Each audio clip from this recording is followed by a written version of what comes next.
Hey guys, this is your lucky day. You get to talk about fluids.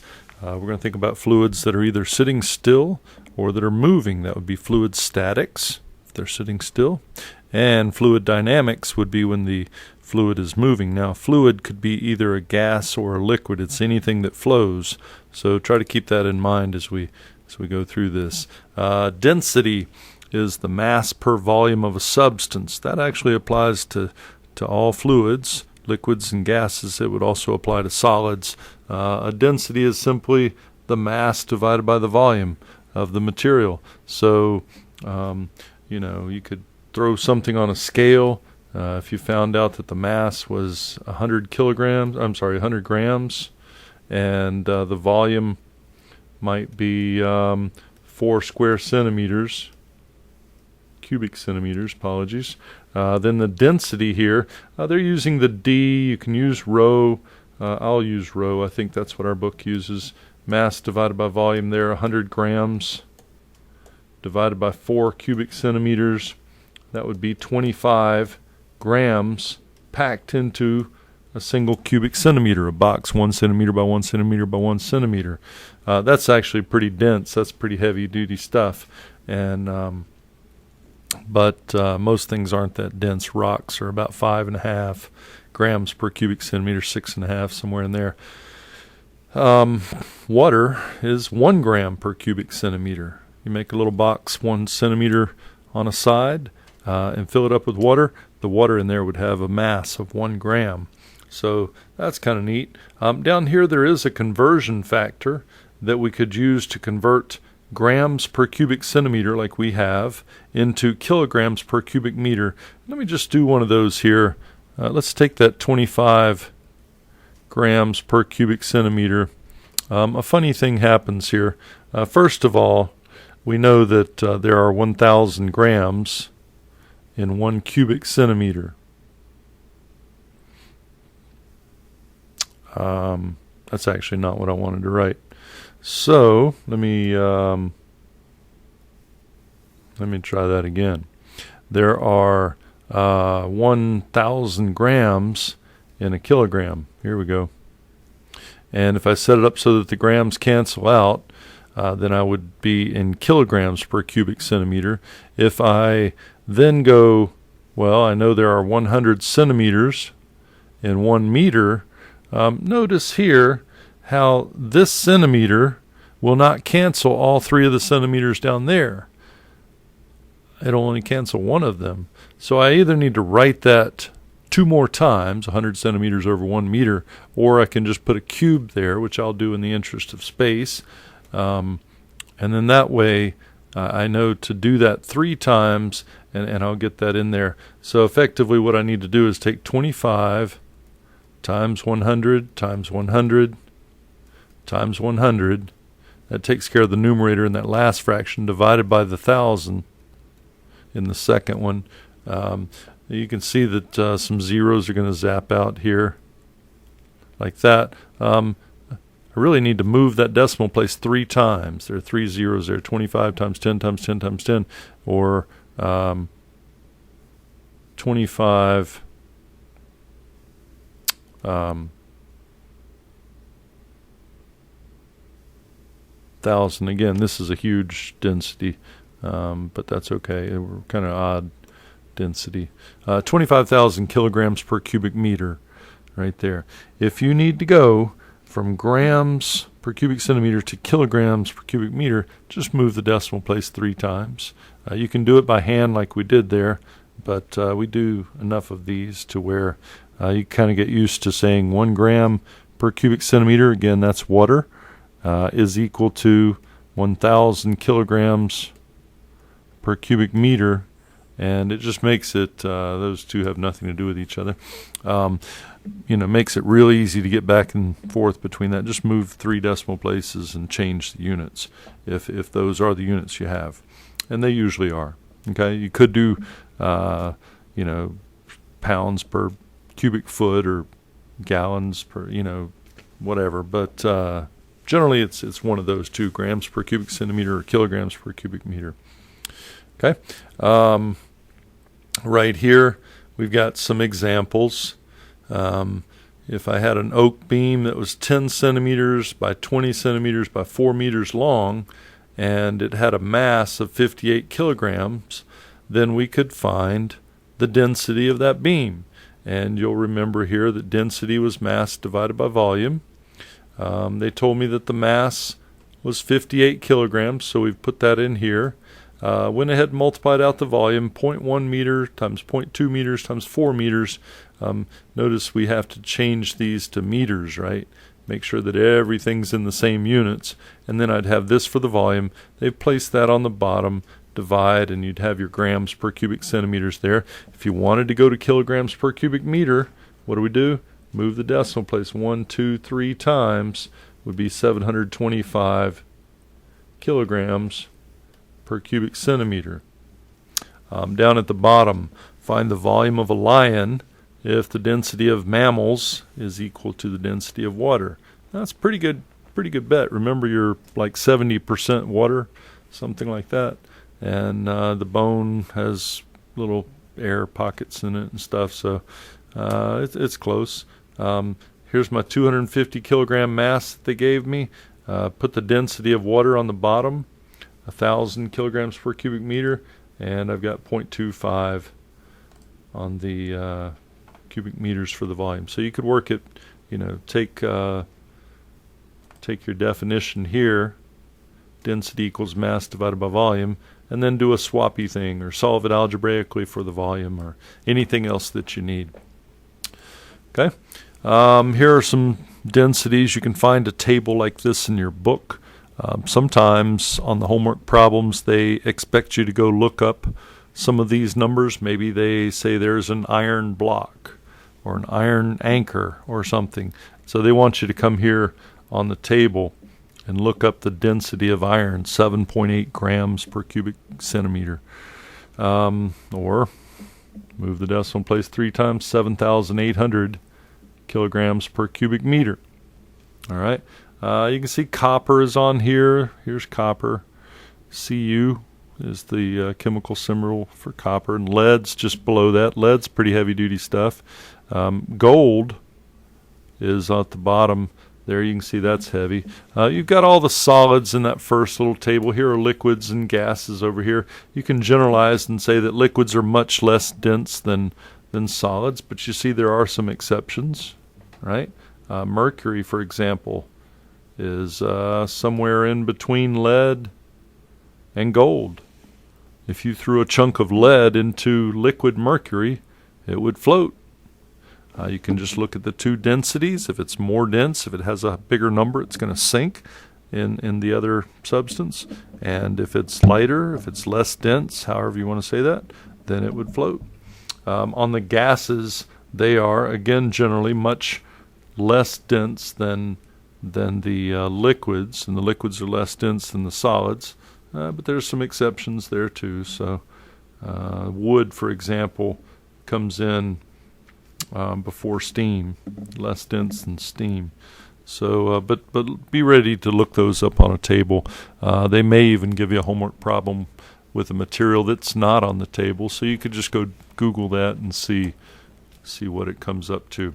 Here's an interesting little calculation you can do. This is called specific gravity, and all you got to do here is take the density of the substance and divide by the density of water. Okay, so if you took that density of lead that we had, right, the density of lead was 11.3 times 10 to the 3 kilograms per cubic meter.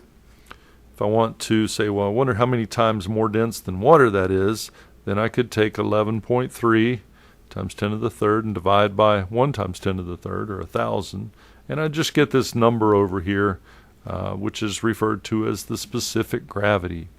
And that way I can say it's 11.3 times more dense than water.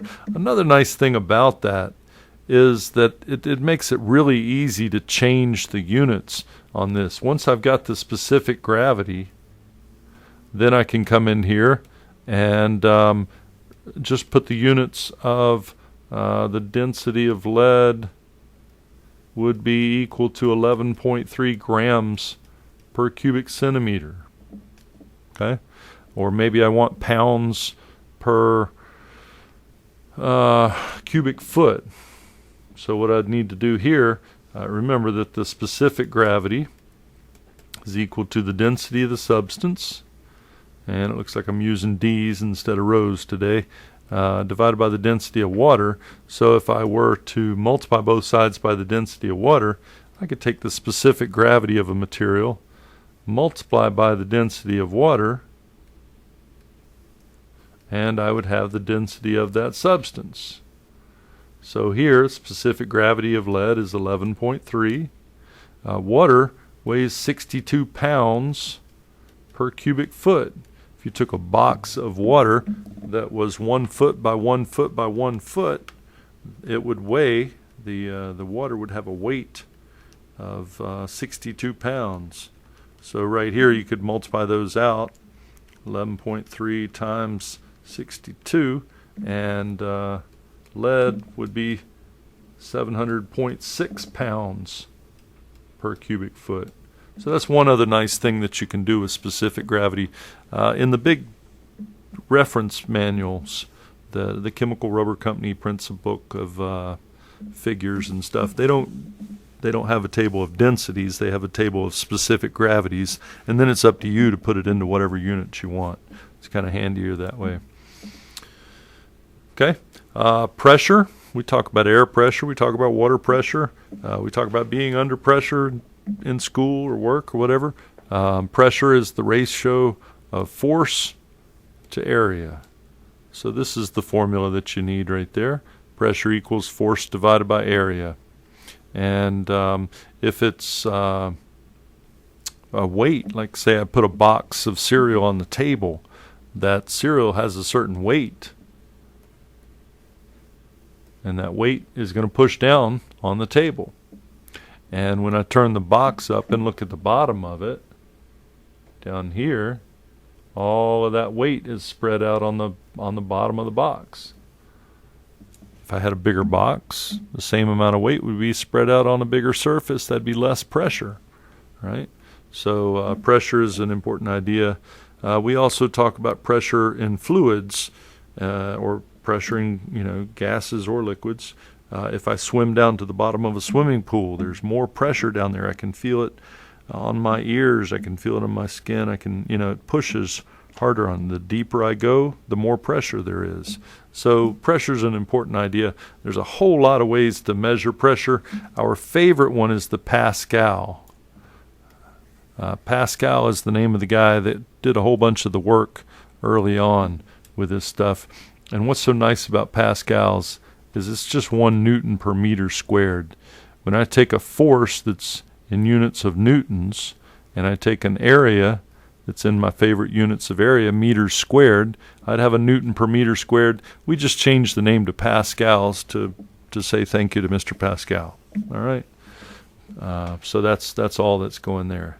If you see a Newton per meter squared, you can just write PA for Pascal. It'll be good. Like I said, there are lots of other units that we use. 1 PSI, that would be a pound per square inch. Okay. A lot of times that gets used with blowing tires up or something like that, scuba diving or whatnot. I could do that in pounds per square foot. Any kind of unit of force over area, right? Here's a funny one. 1 atmosphere. If you're in weather sciences, you're probably going to talk about atmospheric pressure and how that changes as the weather changes. Well, that's equal to this many pascals, 101,300, or 1.013 times 10 to the 5th pascals. 1 atmosphere is also 14.7 psi. All of those are kind of average numbers. Obviously, the atmospheric pressure is going to change with the weather. When a storm comes in, the atmospheric pressure drops. Moving air has less pressure. When it's nice and pretty, the atmospheric pressure goes up. So this 101,300 pascals and 14.7 psi is kind of an average number that we use. Sometimes you hear about bar. That's just 100,000 pascal. A millibar would be 100 pascal. A torr, that's kind of out of date now. The blood pressure used to be taken in torr, and but that's 133 Pascal. So lots of other units. Be ready to swap units if you don't, if they're not in the right units. Sometimes you can slide and work in the different set of units, but you are always safe in Pascal. Our favorite would be the Pascal, and 1 Pascal equals 1 Newton per meter squared. Okay. Here's gauge pressure. They're showing a little gauge over here on the left-hand side, bottom left of this thing. When I look at this thing, you can see that the needle here is pointing to about 63 kilopascal. There's that kPa right there, kilopascal. So that's the pressure, but that's the gauge pressure. Right there is the gauge, and that gauge is designed to measure the pressure over and above the atmospheric pressure. Right? There's 63 kilopascal in that tank, but outside the tank, that gauge would read 0. If you just unscrewed the gauge, then the needle would drop down here to 0. But of course, the pressure's not 0 outside the tank. It's really 1 atmosphere. It's really 101,300 Pascal. In order to get the real pressure here, the absolute pressure they call it, then what I would need to do is to take the gauge pressure, which we said was 63,000. Well, I'm sorry, it's not 63,000 kilopascals, but it's 63 kilopascals, which would be 63,000 pascals. So I'll write it like that. Times plus atmospheric pressure, 101,300 pascals. And I'd have to put those two together. 164,300 pascals is the absolute pressure inside the tank. Here's one way to think about this. I don't know if you like this or not, but if I take a tire and I blow it up to, say, 35 psi, that's pounds per square inch. That's British units or American units, whatever you want to call it, imperial units. Take it up to 35 psi. That is the pressure relative to the outside of the tire. Inside the tire has 35 pounds per square inch more than outside the tire. So if I wanted that would be my gauge pressure. And if I want the atmospheric, I'd have to add that, be 14.7, and I would get 49.7 psi for the absolute pressure. So, if I check the air inside the tire versus outside the tire, I've got a difference of 35 pounds per square inch. The outside air has a difference of 14.7 with outer space, with vacuum. So if I were to take that tire into outer space, it would have the difference between the air inside the tire and outside the tire in outer space would be 49.7 psi. All right, so watch out for that. They don't always make it really clear whether they're giving you gauge pressure or absolute pressure. So be ready to change that. All right, that's probably enough for that, and we'll come back and get a little bit more in later.